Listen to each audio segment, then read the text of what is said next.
Madam Chair, with Monica Hinstroza on, I believe you have a quorum. Okay, all right. Then I will start the meeting, and hopefully the other, we need Bernard and Aisha will hopefully join us. And if Monica at some point, if we, just when we vote, at least we need to see your hand.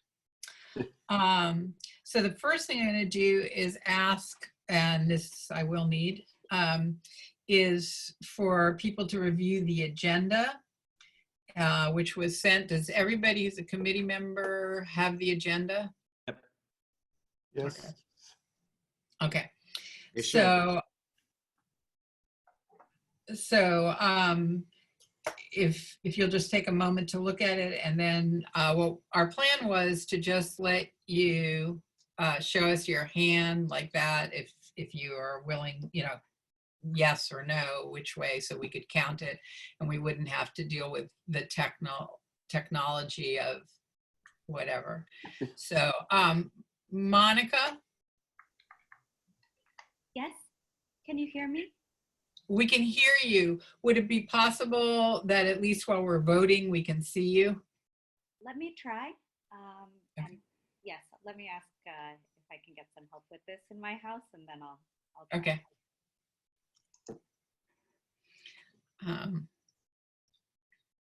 Okay, she just needs to figure out how to get the audio and the video on.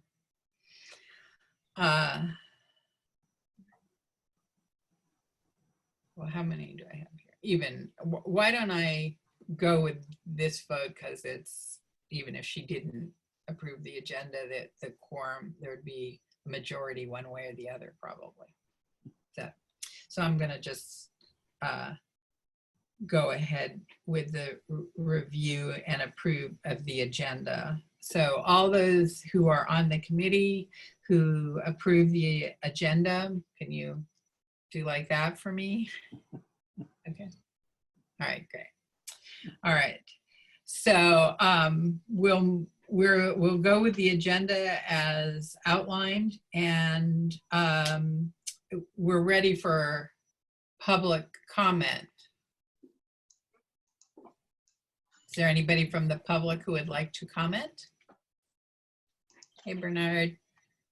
Hi. Hi.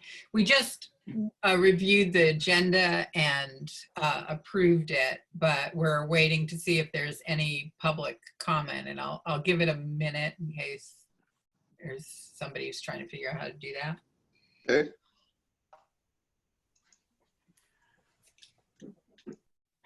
I have a comment since we last met, which is that when we last met, we talked about the term expiration dates. And since that meeting in January, the Board of Trustees have met and they have changed the official start date for the terms and also the official expiration dates of the terms.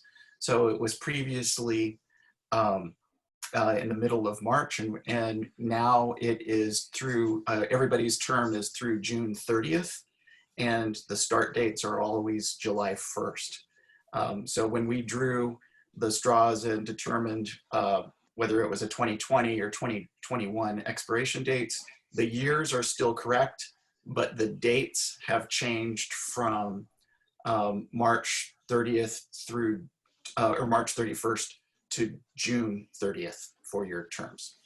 Okay. And at the end of the meeting today, if you want to let me know if you want to put your name forward for another term, let me know and I can put that on the trustees' agenda for a future meeting. Okay, great. Okay. I'm just going to go back for a minute and ask that everybody who is attending the meeting at least just say, hi, I'm so-and-so, I'm either on the committee or who you might be, so we know. Well, it's hard because I think everybody's thing looks different than mine. So I'll start with myself, and then maybe everybody who's on the committee, and then people who are either from the district go there next, and then people who are not. So how about that? Everybody, I'll start with myself, go through the committee, and then people from the district, and then people who are on the call and on the Zoom who are don't fit in those two categories. So I'm Debbie Weintraub. I am the current chair of the Citizens Oversight Committee. I've been on the committee back probably since it started in this form, and I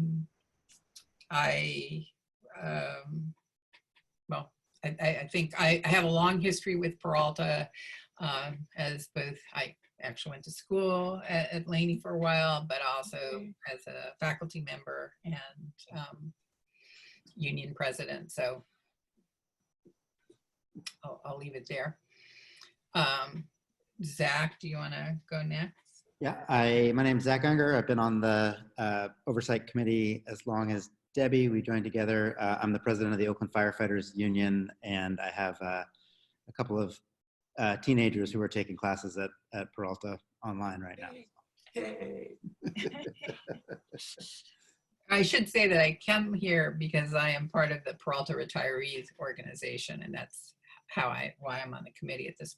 Though this committee doesn't really matter. My understanding is that it doesn't matter what your affiliation is.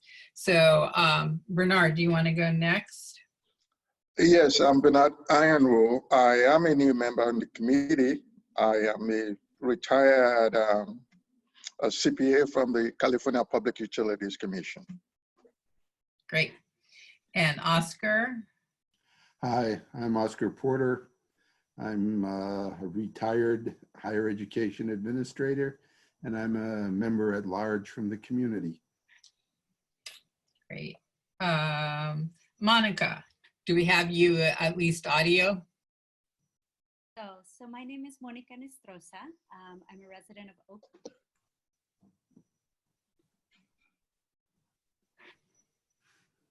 We lost your audio, Monica.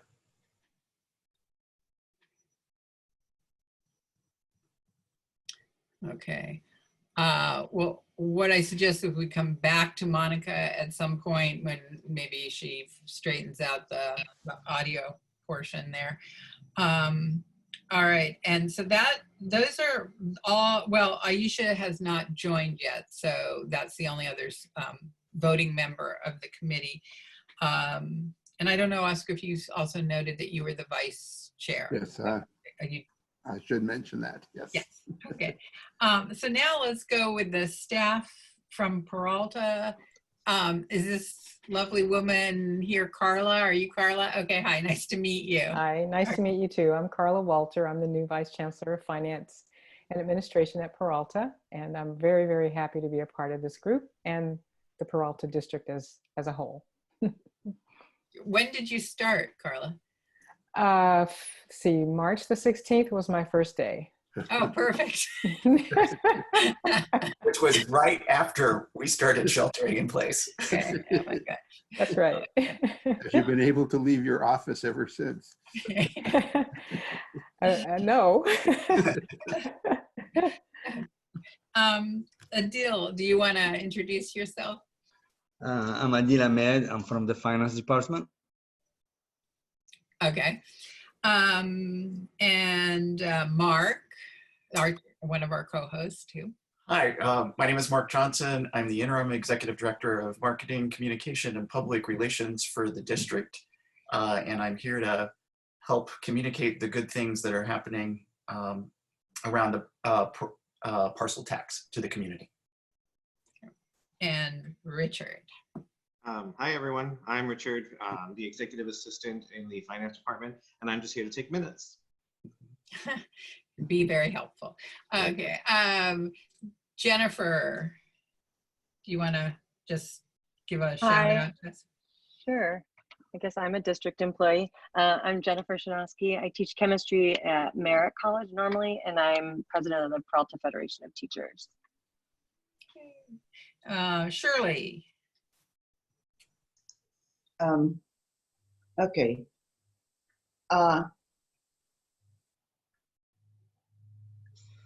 Oh dear. Shirley Colston, retired faculty member, teaching, well, librarian, working part-time at the moment, and I'm only in on the meeting for about 20 minutes. I've never been able to attend the meeting in person, and when I saw the announcement, I thought, well, I can at least see it virtually. Oh, great. Welcome. Glad to have you join us, Shirley. Well, I just want to say I hope everybody is staying healthy and getting through this time, because it's definitely one of the most challenging times in my life to live through this pandemic. And just looking forward to coming through the other side and being able to sit in a room with everybody once again. But my term doesn't expire till 2021. So hopefully it happens before then. All right, so we will now go on to the approval of the minutes of January 27th, which were mailed to the people on the committee, emailed to people on the committee. Hopefully you looked at them.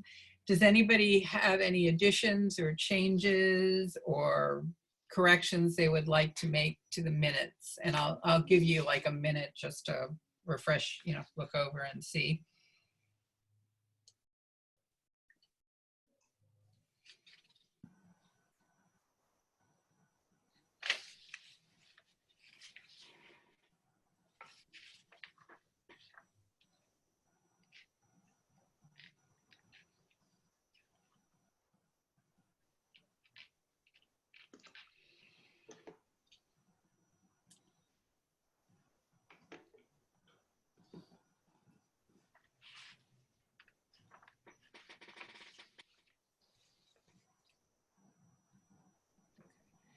Also,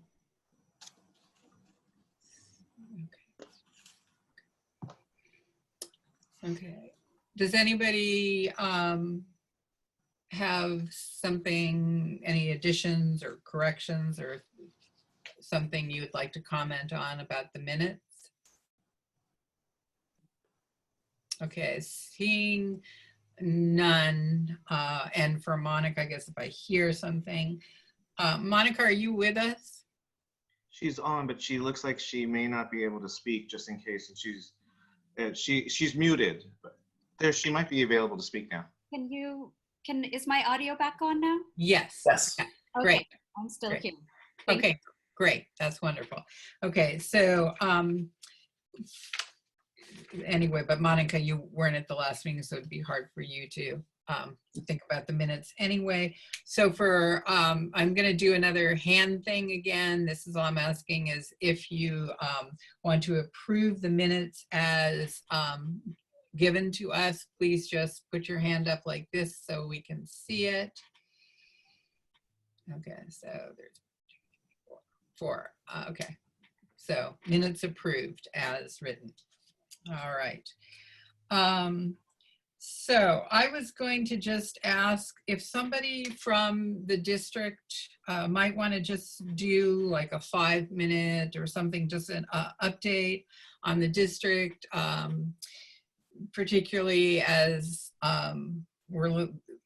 we know everybody's still working from home in terms of COVID-19, and how whatever is going on in the district regarding the sheltering in place and the college just in general, the colleges in general, what and obviously particularly in concern in relation to our COC, if you think there's something that we should know about in particular. Sure, I can start with some general information. So all of the campuses are closed in response to the Alameda County shelter-in-place announcement. Alameda County just earlier today announced that they are extending the shelter-in-place directive through the end of May.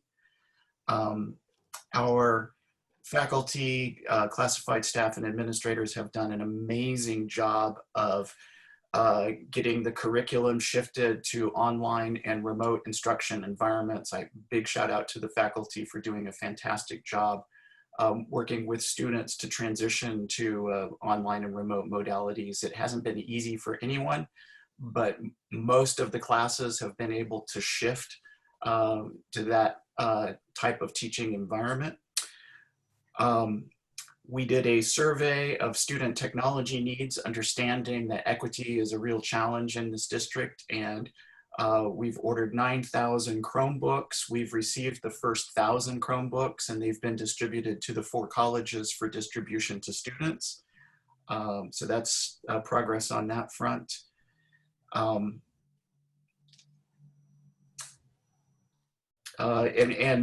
launched a website called safe.peralta.edu, which is intended to help us provide resources and emergency or communication around emergency situations. And so if you go to Safe Peralta, you'll see a quick list of the current status about the campuses that are closed, that teaching is being online. So that resource is available. I'll say that we are undeterred by the current shelter-in-place situation. We are working on commencement ceremonies for all 4 colleges in a remote environment. So there'll be virtual graduation ceremonies. Big shout out to all of the students that are on track to graduate on time this semester. They have shown an amazing fortitude and flexibility in dealing with the situation. So work continues at the Peralta district and all 4 of the colleges. And I'll stop there. Does anybody else from the district, Carla or Adil, want to say anything? I think Mark had a good summary there, and we are really working to ensure that the students are taken care of to the extent that we're able, following the directions and the orders from the governor and all other folks who are having our best interests at heart. So we are also actively pursuing any of the funding that's available for us as a public entity through FEMA or CARES or these other organizations and sources that are available. And we're monitoring every single aspect of change through the community college chancellor's office and taking direction on all of those things that are impacting us in terms of attendance and so forth. But overall, I think the district, as Mark mentioned, I think the response has been swift and getting the information out as soon as we can and involving as many people in the conversations as we possibly can, given the circumstances. So having said that, I believe we all will be happy when we're on the other side of this whole situation. Yeah. You have questions? I'm happy to see if I can answer a question. Are you starting enrollment for summer or fall? And is that happening? And it is. Go ahead, Mark. I can feel that. Thank you. Okay. Walter.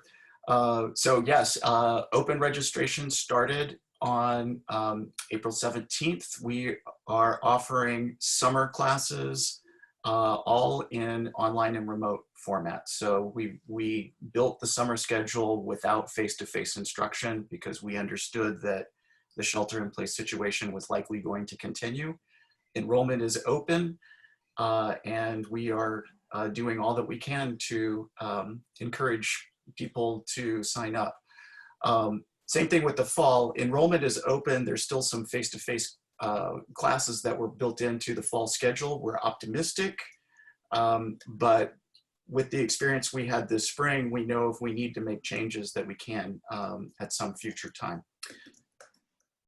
We know, given the financial impact that COVID-19 has had on the markets and with layoffs and things like that that have happened around not just our community, but around the United States and around the world, that the demands for higher education are going to increase. And we are trying to position ourselves so that we can accommodate the demand for education in our community. If I may, this is Oscar.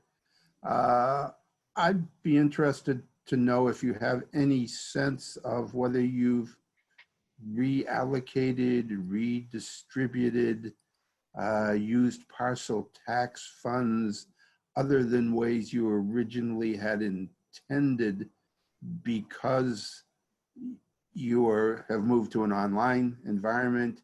You've tried to respond to the coronavirus.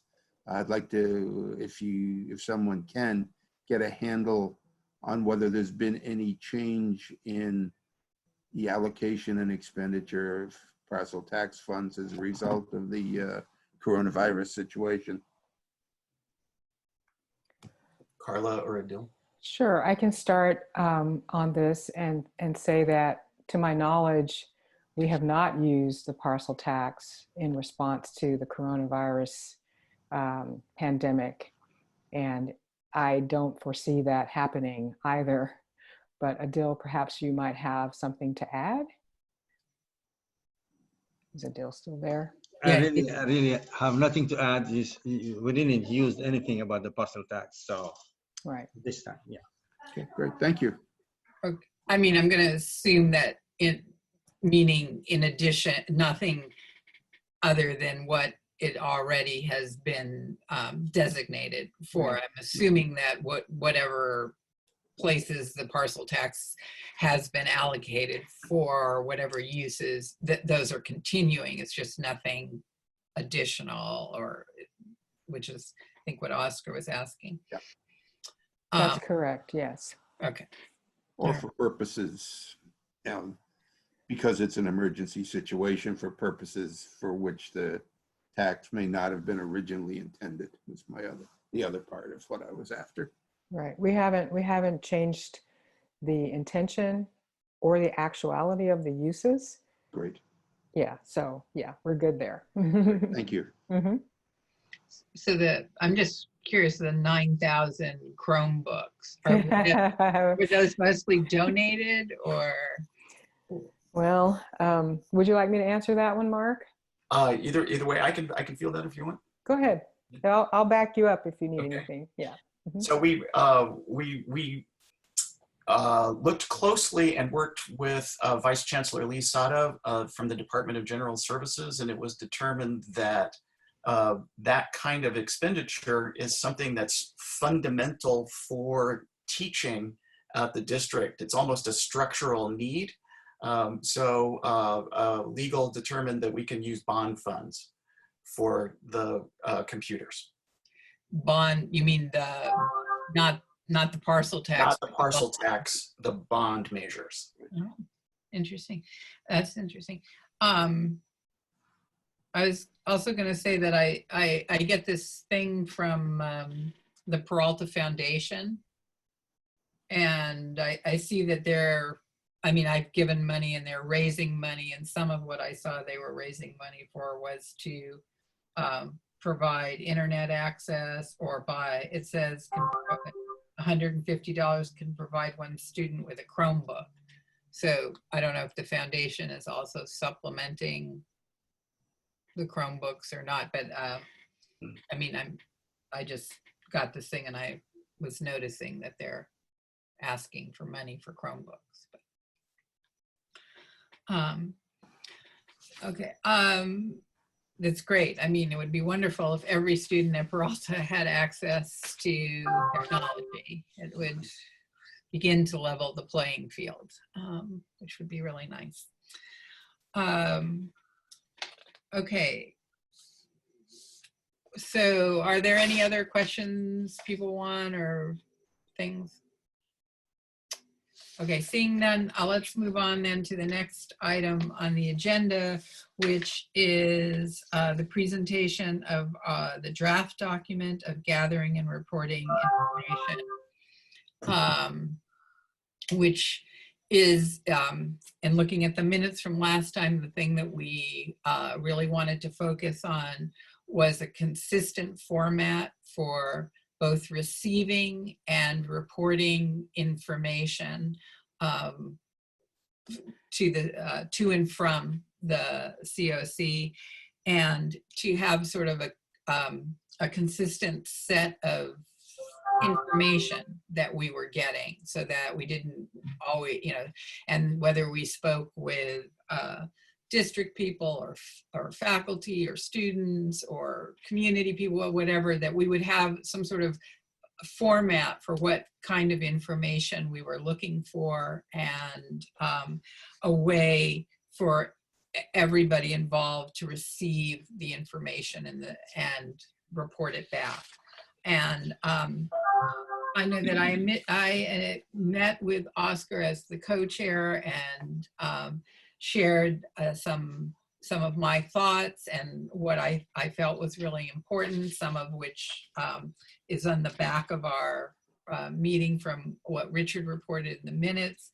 And some of it was more as I thought about it. And then Richard and Bernard, not Richard and Bernard, Oscar and Bernard drew together the document that we're going to look at. So I'm going to let you two sort of go here and lead the discussion from here, since these are your, you put together these drafts. Okay, thanks, Deborah. And Bernard, let me kick it off, and then I'll give you your chance too. First thing I want to say is I want to thank Deborah for the conversation and for the questions that she developed, and I want to thank Richard for sending a set of questions that were the gist of our conversation from last meeting. Those were very important, and I have to give big kudos to Bernard for really coming through, particularly on the the funding aspect and the accounting aspect of what we'll present today. So thanks to everybody for playing along, if you will. And anything in the document that is wrong, outlandish, problematic, that's my fault. I did the draft, so I want to put that out there right up front. And I think also what I'd like to do is go through first the 2-page narrative document, and then a quick run through the Excel sheet that collects other particularly outcomes kinds of data. And please let me kind of get through them before we begin questions and the conversation discussion that will undoubtedly follow. I have the feeling that if we don't do that, then we'll end up like high school history and we'll never get past the Second World War. So I'd like to make sure we get through the documents and then have the discussion. Bernard, is there anything you'd like to say before I launch into this? No, go ahead. Okay, thank you. Well, I hope the document is, and I'm starting with the document that's called Draft Overview of Questions. And it's titled Parcel Tax Oversight Committee Data Request Discussion, dated today. Obviously, I'm not going to read it to you, but I think what we were after, as Deborah said, is we were trying to get a common sense of what we're looking for in terms of information that will inform the role and duties of this committee. We've had a ton of data over the 3 or so years that I've been part of the committee. And unfortunately, in many cases, the data have not really turned into information, they've just been data. So we're trying to frame what the committee will ask for around a set of questions and a series of data points that we believe will inform us as to the as to the use of the tax funds, which will allow us to report on that usage in a manner that is useful to the voters, to a layperson, and by layperson I mean someone who's not imbued with the language of higher education, but just wants to know whether what they voted for actually happened, and did it happen in the way they hoped. So what I've tried to do here is, in the introduction, just lay out that premise for what we're trying to do. Then that's followed by background information. We had a sense that there should be a place, a repository, if you will, where the information that underlies the committee's work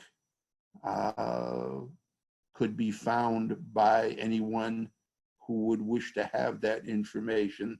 And the bullet points under background information on the committee indicate the kinds of information we would like to, excuse me, have in that one place.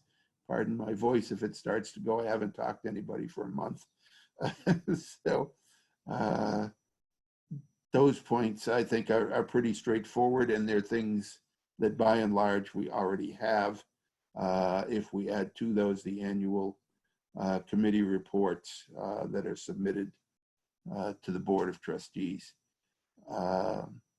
Then, more specifically, we need to answer some how and why questions, and we look to the campuses and to the district to answer those questions. You can see here there are six basic questions. These tend to be more policy and philosophy oriented, if you will, rather than specific hard data oriented.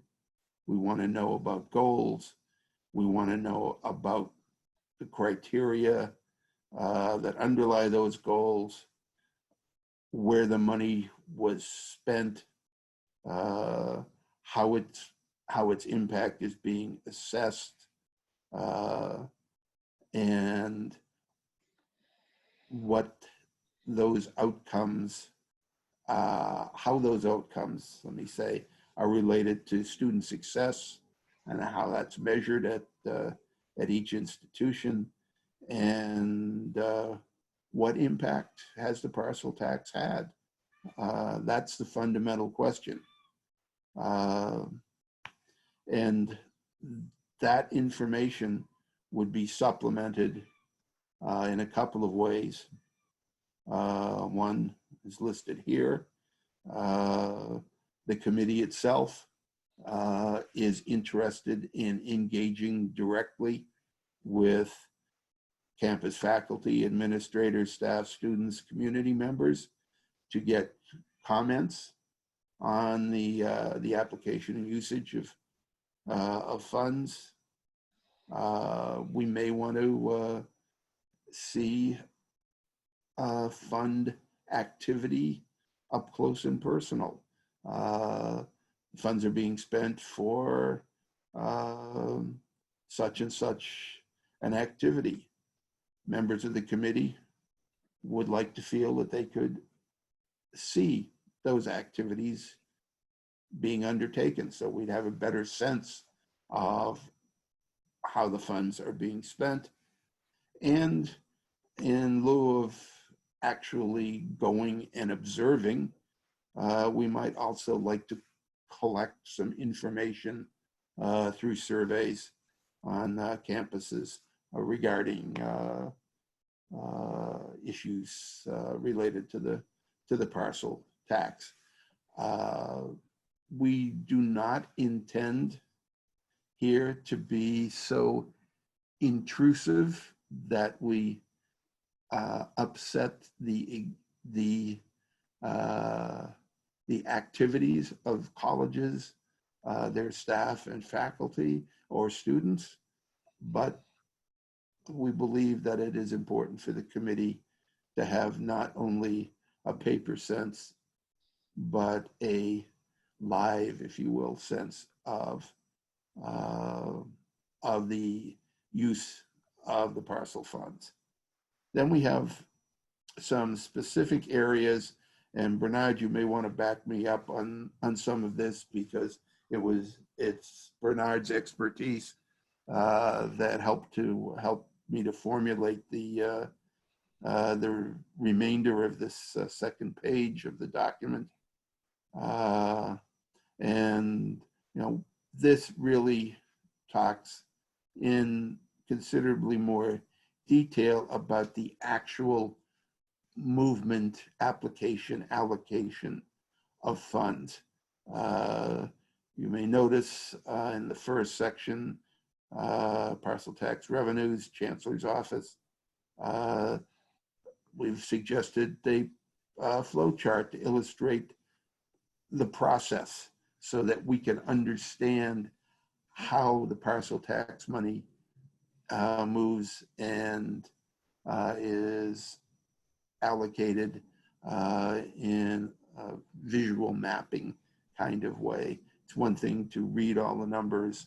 It's quite another thing to actually see the flow of the funding. And then there's a question that came up regarding how parcel tax funding may or may not be used. We really don't know at this point in terms of supporting any legal activities associated with the tax activity. In particular here, we're discussing the use of legal assistance. Mr. Tunick is often at these meetings representing the legal counsel for the district, and we'd be interested to know if there's support either on a one-time basis or a recurring basis from parcel tax money for that kind of activity. And then finally, from the campuses, we'd like to see the breakdown. I think it's outlined here pretty clearly. Bernard, would you like to make any comments about these last points, in particular about the audit-like function of the committee? Well, thanks, Oscar. Yeah, what I had in mind here, it's the couple of meetings that I've been to. We were provided with tables that shows the program expenditures. And those program expenditures were sort of identified in broad categories. For us to be able to understand specifically what those funds were used for, we are looking to see if we can get a breakdown. They are usually subsidiary entries or ledgers that feeds into those control accounts. So we are interested in seeing the details of the number behind the broad categories that are in the Fund 12 report that you've provided in the past. So that way, if we need to do any detailed review or curious enough to see what's behind those numbers, then we can just pick a few numbers and look at the details. Just to corroborate for our own satisfaction that yes, those funds actually pertains or could be corroborated to the parcel tax funds that's been spent. Okay, thank you, Bernard. Sure. And I think here,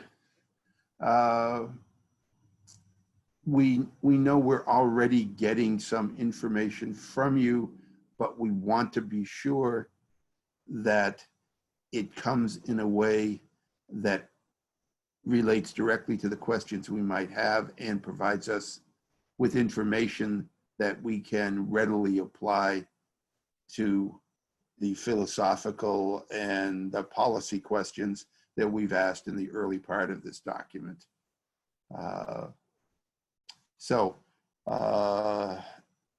In the spirit of making sure we get through this, let me move to the other document, which shouldn't take very long. And I hope I don't lose you here because I'm going to my Excel file to be able to see the document. Can you still hear me? Mm-hmm. Okay. And I hope all of you have the document in front of you. It's a relatively straightforward 4-page Excel sheet.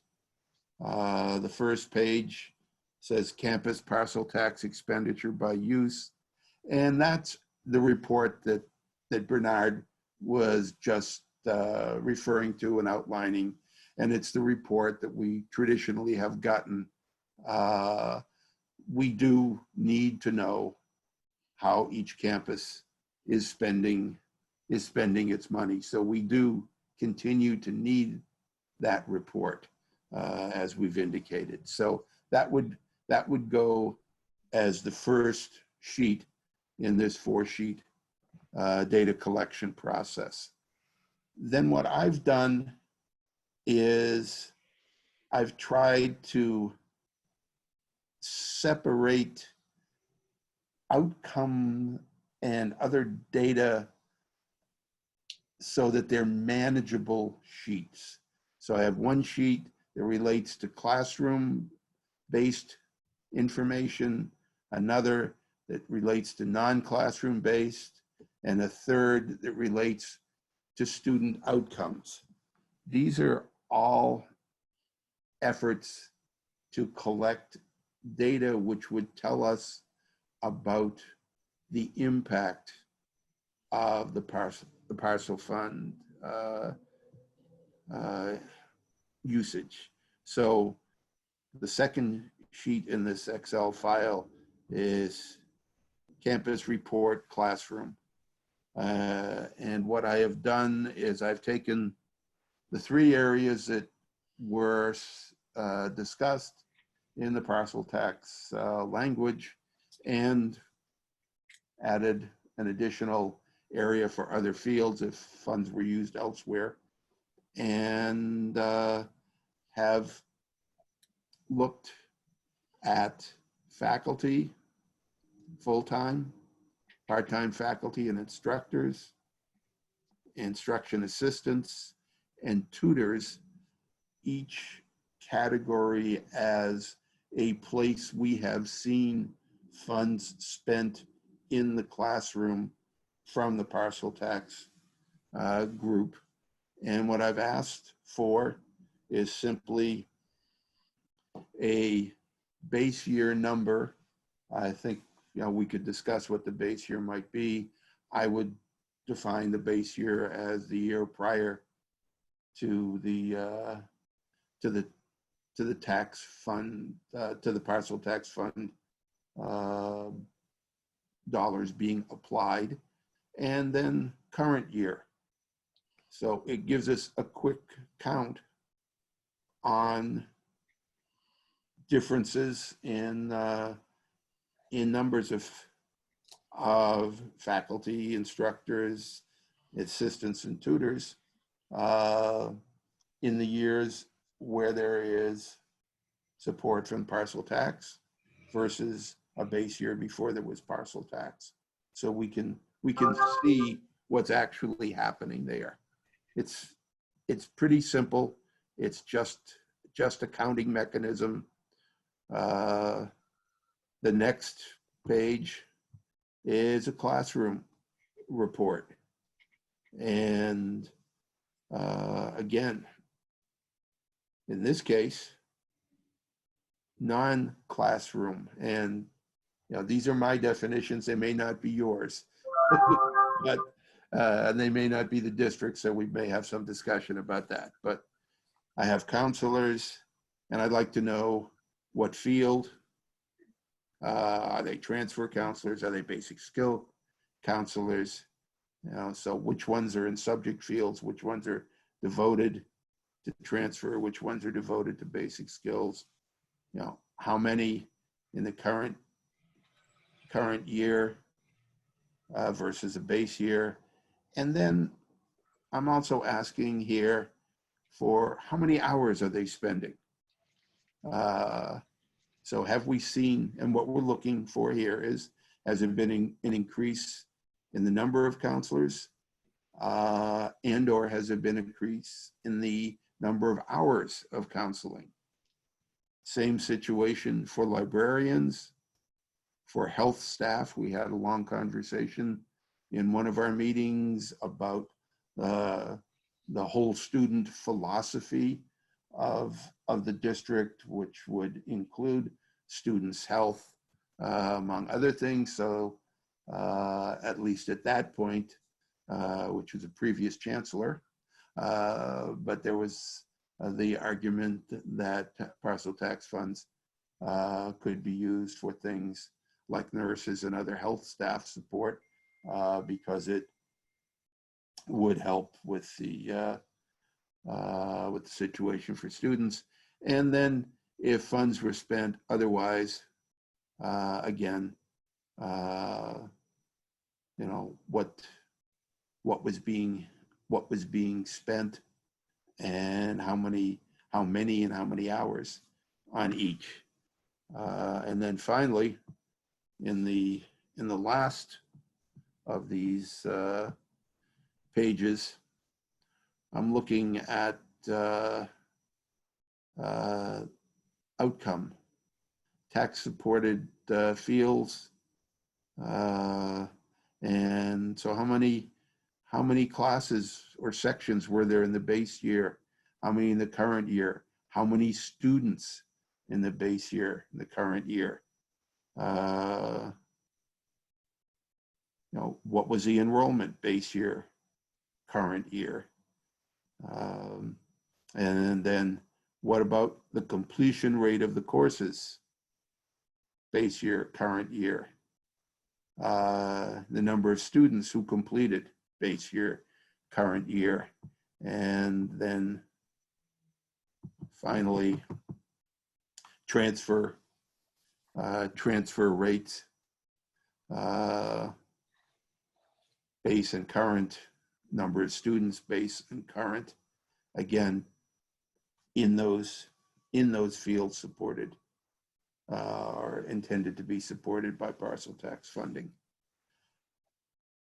With these two documents, I believe the committee gets a sense of the philosophy, policy, and intention for the use of the funds, and then also a picture of how the funds were actually used and what the impact was on what the campuses are able to offer and the number of students who have been affected and ultimately, one hopes, benefited from having those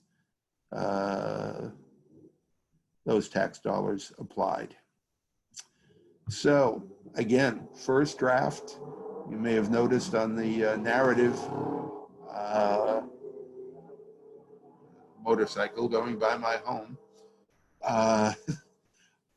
You may have noticed on the first two-page document, it actually has draft embedded as a watermark on it. So having laid things out, what I'm gonna just open it to everyone who's online, especially the committee members, but also the other folks who are here for their their comments, their clarifications, their questions, and anything that can help us produce a better product to be able to explain how parcel tax funding has been used. So, floor is open. Okay. First, I want to say thank you for, taking all these little bits and pieces and putting them together. And it's an enormous amount of work. And I really want to thank both of you for, taking all this stuff. I do want to say that I think for Peralta, part of the full-time, when you ask about full-time faculty or part-time faculty, and then you talk about counselors and librarians, that that counselors and librarians are considered part of the full-time and part-time faculty. So we might want to just modify how we ask that question, because it's, it doesn't make sense in Peralta when librarians and counselors are a part of the faculty and are not.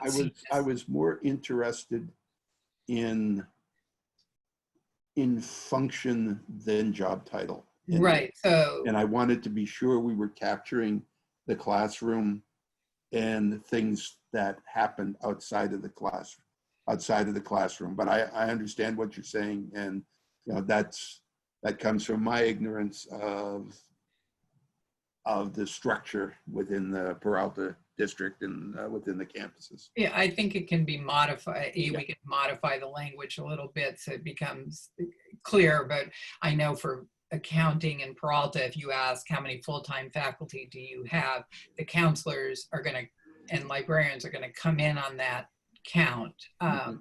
So, just to do that.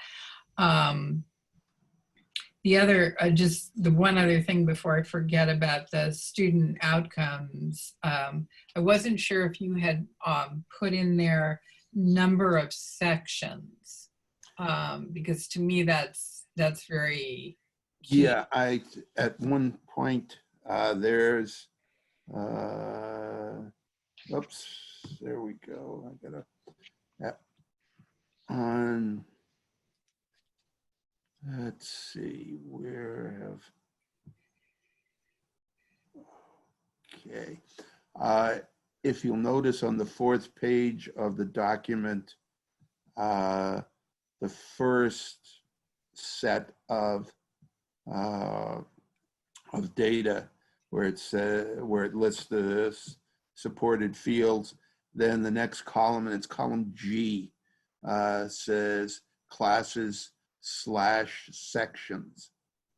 Now, it's entirely possible to simply ask for classes and ask for sections.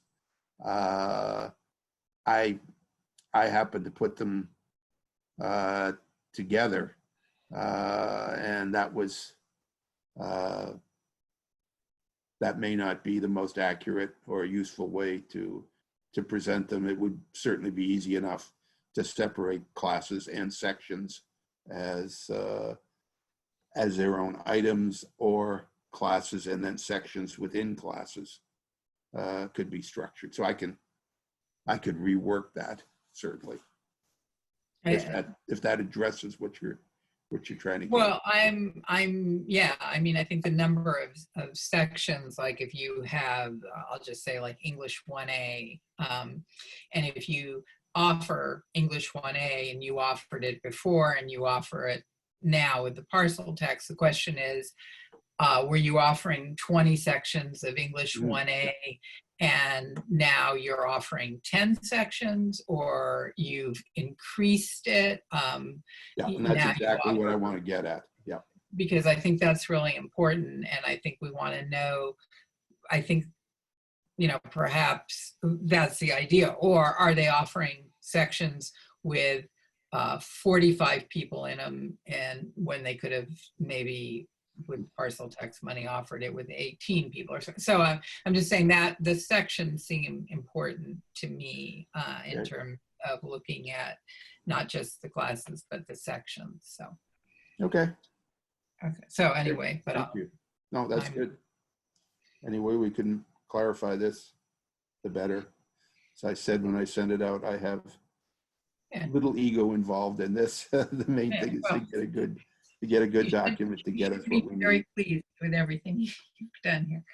Okay. What do others who are on the committee or want to say anything about the documents or any questions or concerns you have about it? This is Monica. Hi, Monica. Hi. So I'm interested for people who have experience overseeing parcel tax expenditures.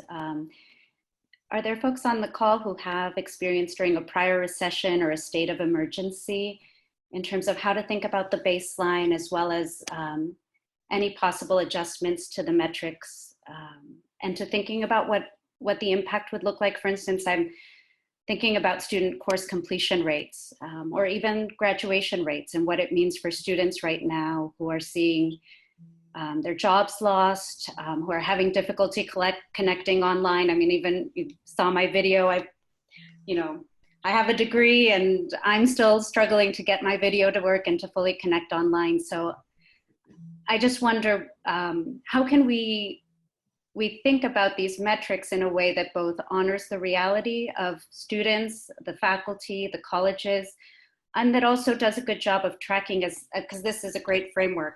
Some of the attention to detail and trying to get very tangible things. I appreciated, the focus on things that are accessible to the public, terms that, aren't higher education jargon, but that are clear to the community. So there's a lot of, I think, really good work and thinking here. I just, I want to be sensitive to the fact that things have changed probably even since this draft was written.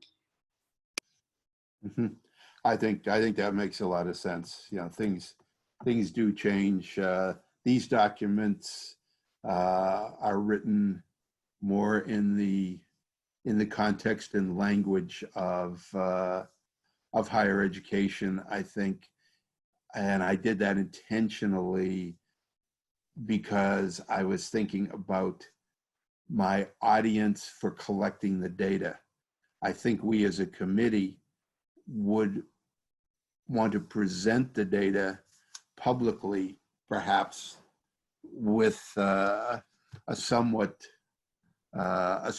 different lexicon, if you will, one that would address the needs of, as I said earlier on, the layperson, someone who does not work in higher education day in, day out, but in a more straightforward manner. But I thought to collect the data, I needed to speak the language of those from whom I was collecting. So I appreciate the point. And I also appreciate what you said about our current situation and how that can affect not only baselines, but outcome data. I sort of have a suggestion on that, which we may want to talk about at some later point, but I think we have two parcel tax issues here. And one set of years has completed or just about completed. And then we have a second relatively new set of parcel tax initiative. And it might be wise to get our metrics squared away using the earlier set of parcel tax, because we don't have some of the interruptions like the current coronavirus situation in those first years. And that would let us get our collection of the metrics down. And then we could adapt those to the current current times and situations. You know, one of my concerns in putting the language together in these documents was whether or not what we needed as a committee could be presented in a way that the campuses and the district could provide it and not view it as an onerous additional task for them that that created too much friction. There'll always be some friction, but create too much friction between the district and the committee and the collection of data.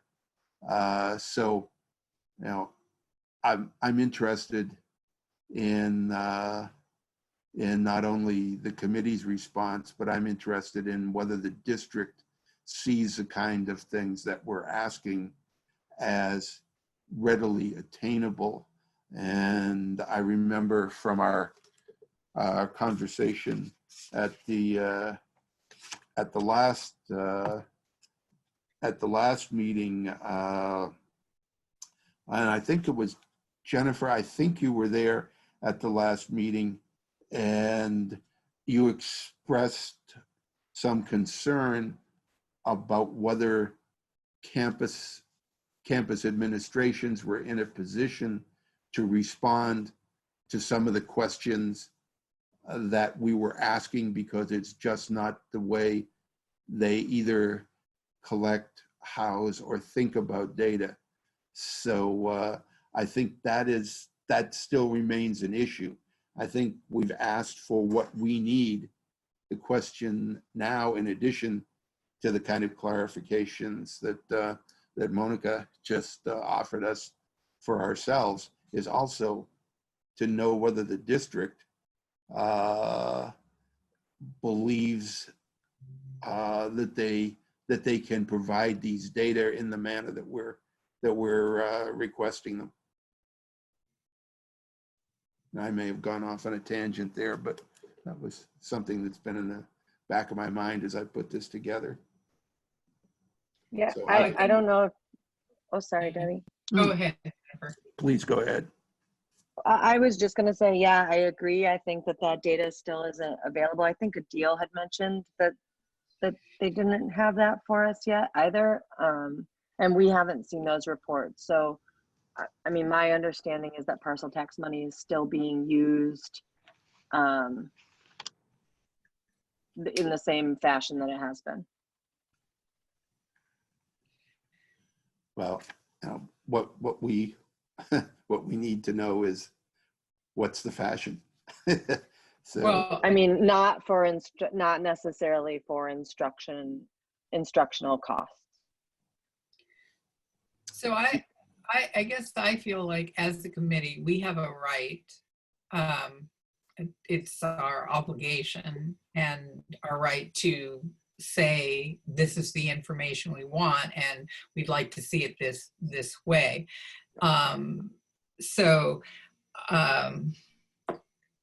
I think it might not be. I think what we have to do is find out how complicated it's going to be, and if there are ways in which the district can work with us. If there's some things that the way that we're asking for it is way too complicated. But I think the overall thing as a committee, I think that is what we're tasked with, is to gather this information and in a way that we as a committee find useful.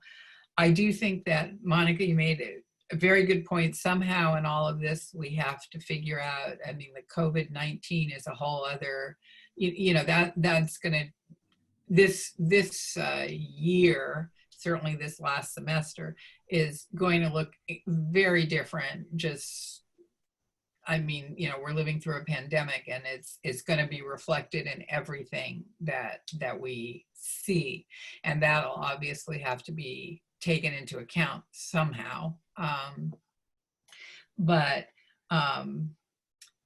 anyway, so I'm curious of the other people on the committee, Zach, and well, Bernard, you help work on this, but in terms of what's generally been presented here is what the committee would like. Because Monica, I want to support what Deborah just said. We need what we need, and if we don't ask for it, then we won't see it. So we need to ask, and I believe we've begun that process with these documents to ask for what we really need. And it may be that this committee needs to have an ongoing ad hoc committee that would include Bernard and I and someone from the district and maybe someone from a campus or whatever to work through the details of what can be collected right now, what could be collected, what should be collected, what needs to be collected. And this may need not only to be a one-time effort, but this may need to be an ongoing task for us until we can get the first round of the data that we need. Personally, I think what's in the narrative two-pager is pretty straightforward. I think that those policy and philosophy questions can be answered by campuses and by the district without any problem, because there are philosophies and policies at work which are governing how they go about this. I think the larger issue resides in the Excel data collection piece, and that may be where more work needs to be done in terms of what can be gathered, how it can be gathered, and how it might be presented, and how that would what we can do to affect the best outcome on that area. But I hope that we can agree, we being the committee and the district, that the fundamental questions of again, philosophy and policy asked in the narrative document could be addressed right now. well, Zach or Bernard, you?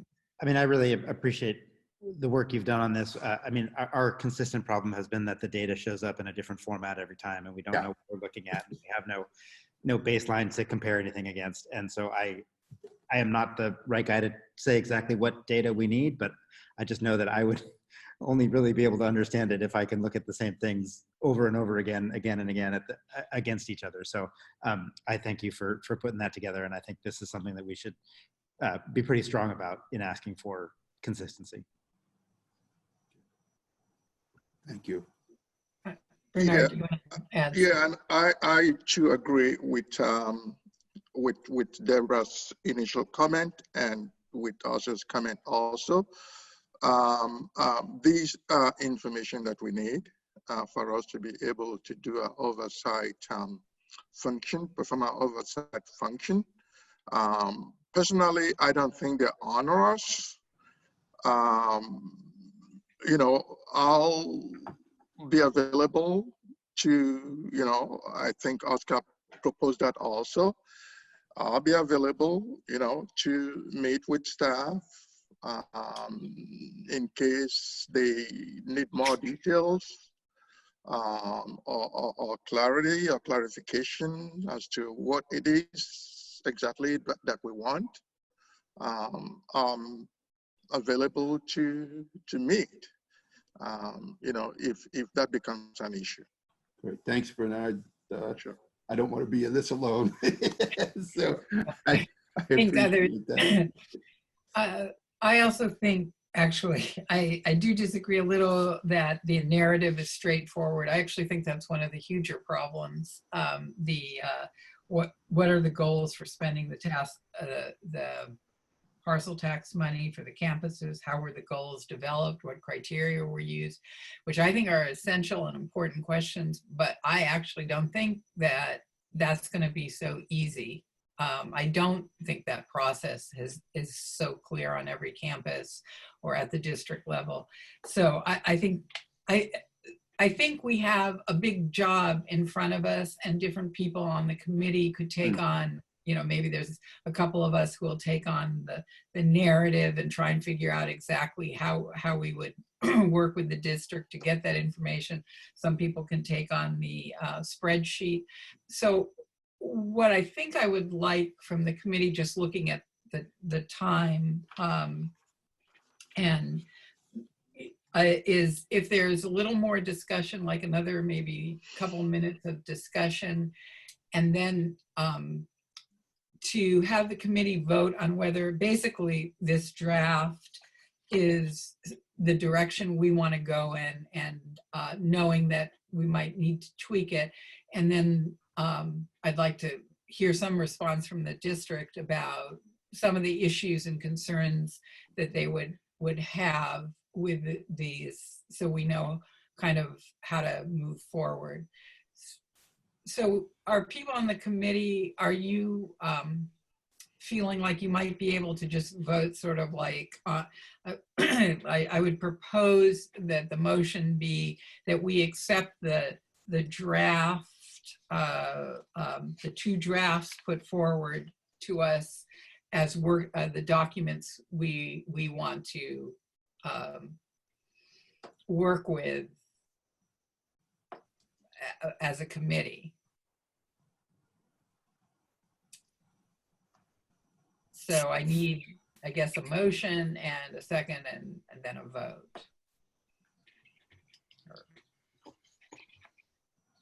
Oscar, what, since it's your draft.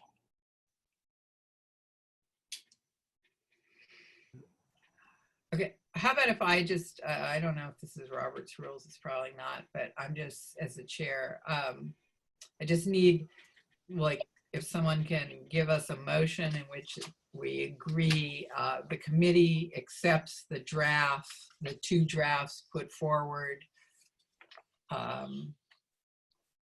Okay, to be hard. I'll make that motion that the committee accept the drafts as written as our recommendation. Okay, can I get a second? This is Monica, I'll second, but I have a question to follow up before the vote, which is just for some changes, if we want to make them as the process moves forward and we have a sense of COVID-19, and again, some, potentials, less to for me, it's less about the financial data, which I think a lot of that looks good, but maybe some of those student success metrics, which I think, again, COVID-19 may require us to be a little bit more specific, or think about baseline just in a different way, which is the baseline year, et cetera. I just want to make sure when we do the vote, we still have that option of making some refinements, what we're sort of accepting as the framework today. Is that correct? Yeah, this is Oscar. I think what we're really doing is accepting these as working papers and a direction that the committee intends to pursue in its effort to get the data and information that we need in order to understand if parcel tax funding is being used appropriately. So I agree. These are not end documents, but they are the working documents that we will use as a framework to finalize our collection apparatus. And so yeah, I think I'm on the same page. Thank you. Yes, that's exactly what I was asking. Thank you so much. Yeah. Okay, so we have a second. We did. Monica seconded it. I mean, I could have then just said we've moved and seconded Zach's motion. Yep. then we had some discussion that I think the committee probably agrees that we're accepting this draft with the emphasis on the draft, that it's there will obviously be tweaks to this, but it's the direction that we're going in. So all those on the committee in favor, and first I'll show hands, all those in favor of accepting the motion. Okay, and then Monica, you can give us a vote if you agree. I am an aye vote. Thank you. Not a vote. Okay, so it's unanimous. Everybody on the committee has supported the motion. Okay, given that, is there people from the district, would you like to help us at this moment with some thoughts or suggestions about ways that we might even tweak this, or what you see as complications? Mark, do you want me to answer, or Adil? It's not my realm. I'll let you answer, Carla. Okay. So I really appreciate the idea of it being apples to apples. So there's a comparative analysis ability. And I'm more than happy to work with the folks on the committee to evaluate and come up with metrics. I don't think it's difficult to do. I think it's reasonable, and it helps us with assessment and a number of other areas regarding the parcel tax.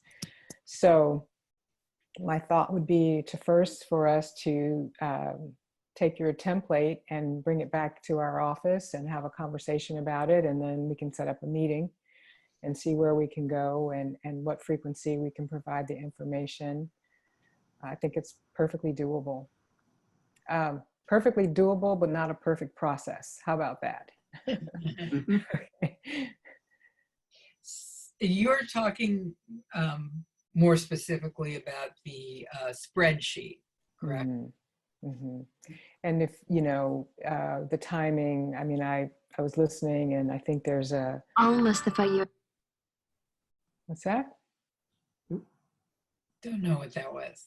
Okay, we're keeping our fingers crossed. Yeah. What the frequency would probably be the important thing we can think about too. So for example, right, maybe timeliness would be at the end of each semester or over the summer or somewhere in that frame, because that way we know, right, after census and after you know, grades are in, what students have remained and what's We're been extended. required to report as a committee to the trustees annually, I believe. Annually, So okay, I'm new, so let me we would know. have to do this annually, and you know, and I understand that there's a point at which the information, the data are finally available, and that may not be exactly when we might. It's not as of June 30th we'll know everything. So I understand we would have to reach a point at which the data could be available, and then we would report to the board at a time after that, after we'd had a chance to get the data and report and develop a report. What day, do you know what your reporting date is? We haven't reported to the board in quite some time now. So, I mean, I think it was in the fall in the past, but we haven't done it for so long that that's probably off the table. I mean, in terms of when, I would prefer like twice a year. Like I agree with you that at the end of every semester, these things should be filled out. I mean, we should have a report at least twice a year. We meet 4 times a year, so that means twice a year. 2 out of our 4 meetings would be devoted to this. I think we need to figure out that, to me, the narrative part is a lot more complicated. What are the goals for spending the parcel tax money? Who are we talking to? You know, like, because that to me is going to involve a lot more work. Like, you know, are we talking to the college presidents? Are we talking to the classified senate? Are we talking to the faculty senate? Are we talking to the unions? Like, I think that, you know, those also, and that could be the other meetings in which we're getting feedback. And I think also we're going to need a format that whoever is reporting to us is also, you know, is It's giving consistent, right? it's consistent, and so that we're also comparing apples to apples there as well. Let me be honest about this too, in terms of the narrative side of things.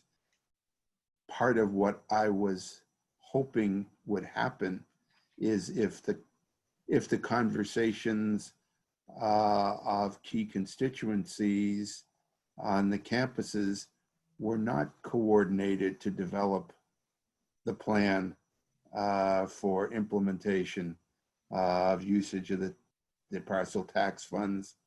Perhaps a poke from the outside, from the committee, would help those campuses actually pull together a group to work on those philosophies and policies that would provide common approaches, at least on each of the campuses, if not across campuses and at the district level. So I was hoping that not only would we get what we needed, but in the process of helping us to get that information, the campuses would help themselves in the sense of improving their own planning and activity. So Mark, or whomever else, are the dynamics such that maybe there could be presentations from the campus to the committee? I think we definitely discussed that. I know the chancellor would absolutely like the presidents be involved with the committee to help lay out the approach that they each of the presidents take in allocating parcel tax dollars. So I think that's something we're absolutely willing to work with the committee on. Okay. And I think as a committee, we very much want to hear, because we're actually asking for that. And it would be best to hear it first before we ask for it in some sort of formal presentation or report. It'd be best to have a conversation with the committee. I think it's also crucial, though, that we not just hear from the college presidents. I definitely want to hear from the faculty. I want to hear from the classified. I'd like to hear from students. I don't want this to just be what the college presidents tell us. That's one great source of information, but it's only a picture of, you know, a part of the picture of what's going on. And so I think it's crucial that those other entities also, and that's what I'm saying, the format for how we ask that, so that college presidents can answer it, but so could faculty leaders, so could classified personnel, so could students, that, you know, and maybe people from the community who have, you know, interest could also be, you know, so I think that's a really, you know, so I'm be glad to have the college presidents come. We've had them come before, but I definitely want, I feel like these questions are not just for the college presidents, but I mean, part of what I think we're looking at is the intent the same all over the place? Like, are the college presidents and the faculty and the classified and the students, what do the students think they're getting from this money? What are they seeing? How are they experiencing? And that's clear in the narrative that we would want more than campus administration. for conversation. So, yeah, we want to reinforce that. What we had said at the previous meeting was the story that you're looking to tell is one that I buy in completely, which is the voters have generously approved this tax revenue for the colleges. How are the colleges spending that tax money, and what are the resulting benefits that the students and the community receive with the parcel tax money? And I think one of the lenses that we discussed previously was what are the things that we're doing that we wouldn't normally be able to do absent the parcel tax? And is that extra classes? Is it extra sessions on a particular topic, or sections on a particular topic? And you know, there's a lot of different things that those tax dollars can support. And I think we're very interested in identifying stories, the metrics behind the stories, but not presenting the metrics in and of themselves, but helping the metrics tell that story. Your tax dollars have created real opportunities for students that have generated positive impacts for the students and an economic driver for Alameda County. Yeah, I think the intention of all of this work is that the experience of everyone associated is better. We want people to have a good experience, and we won't know that unless we ask if they are. And that's what we're beginning to do here, and in a structured way, because as Zach said earlier, and, you know, that's been my experience too. We've got an awful lot of numbers and we don't have a lot of information, and it's not been consistent meeting to meeting. And we as a committee, I think, have to impose that structure. We can't wait for the structure to be offered to us. And I think this is the first step that we've formally taken to doing that. Okay, so we just have a couple of minutes before the meeting's supposed to be over. So I think as a committee, we've agreed to accept this draft. What I would suggest is now that we perhaps a couple people, maybe Bernard and oh, okay, thanks. I can see that Jennifer has her hand up. So I'm just going to suggest for a second, and then I'll go to you, Jennifer, is that perhaps Bernard Narsker can work with Carla and maybe Adele to tweak this, the Excel sheet. And I and maybe somebody else on the committee would be interested in trying to, clarify the questions, the narrative, like who are we going to ask these to, and in what order do we want to ask? Like, do we want to go to the faculty and then the students and then to the college presidents or whatever? But Jennifer, go ahead and. I just wanted to mention, like, in these reports and all of the reporting, have folks reviewed the administrative procedure, because I just want to bring up that there's supposed to be these expenditure plans that are developed and presented in October, and they were never done. And they're supposed to be distributed, prior to October and vetted and all this stuff, but that work has not been done as far as I know. And we haven't even seen any of that information through PBC and PGC, the shared governance bodies. So I just wonder if maybe the COC wants to, so that everything can sort of be in concert, so that plan be part of what you're proposing. Okay, so is that It's 741?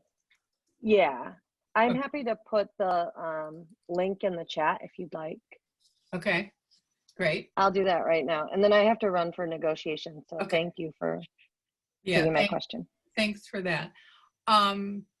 Okay, so that's a good idea for us to, Jennifer's going to put the link up for an administrative procedure 6741. Just so we can stay very close to our time, can we select another time? We've been meeting, let's see, we met in January and this is now the end of April. So every 3 months, is that correct? So 3 months from now would, I think, put us, okay. Thanks, Jennifer's put that up. 3 months from now would put us at End of July, beginning of August. yeah. So 3 months would be July 29th. If we gave ourselves another week, it'd be August the 5th. Yeah, so Okay, I guess everybody will be around. So depending if things go as you know, if things open up that first week in August, my family was going, my children, well, they're not children, but my adult children and my husband and I were going to go away for a week together. So we're kind of hoping that by the beginning of August that the place we picked to go in Sonoma County we'll be able to go to.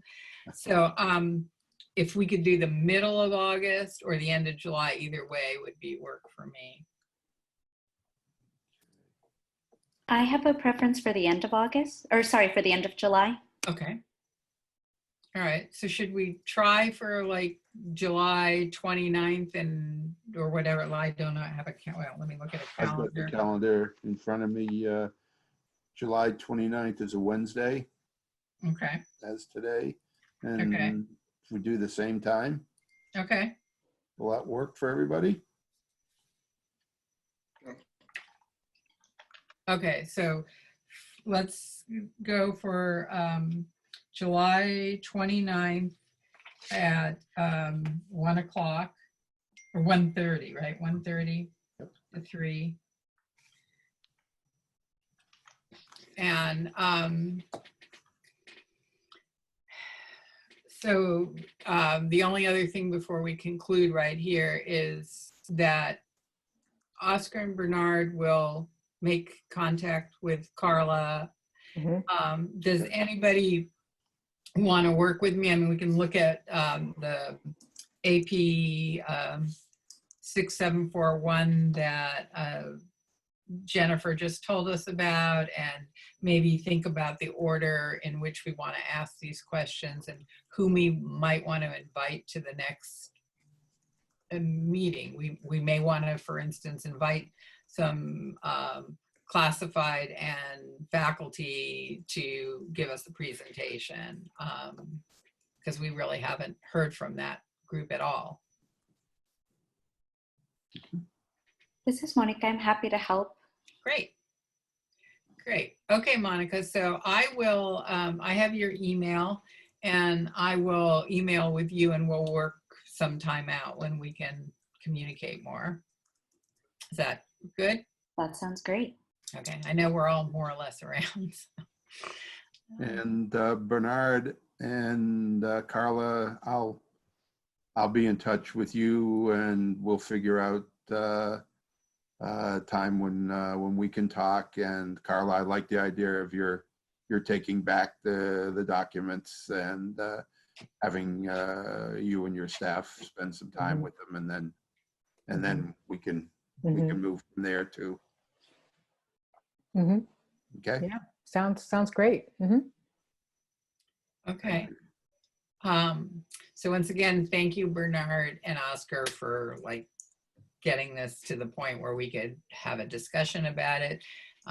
Thank everybody else for spending your time doing this. And so we'll, if not before, see each other on the 29th of July. All right.